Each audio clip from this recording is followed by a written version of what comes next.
মাস্টার্সের viva পরীক্ষা দিতে এসে শেষ রক্ষা হলো না নিষিদ্ধ সংগঠন ছাত্রলীগের এক নেতার।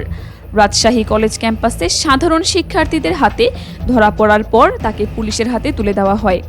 রোববার বেলা 11:30টার দিকে কলেজের ইসলামের ইতিহাস ও সংস্কৃতি বিভাগের সামনে এই নাটকীয় ঘটনার পর পুরো ক্যাম্পাস জুড়ে তীব্র চাঞ্চল্য তৈরি হয়। আটক হওয়া ওই শিক্ষার্থীর নাম সজীব আলী।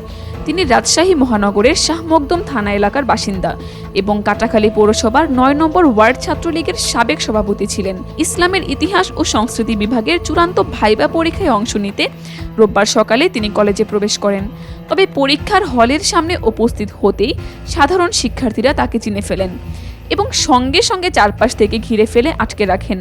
তার বিরুদ্ধে আগের কোনো মামলা বা অভিযোগ রয়েছে কিনা তা যাচাই বাছাই শেষে আইন অনুযায়ী পরবর্তী আইনি পদক্ষেপ নেওয়া হবে বলে জানা গেছে। সভাপতি নাকি একটা পদ দিয়েছিল, আমি তো বুঝি না।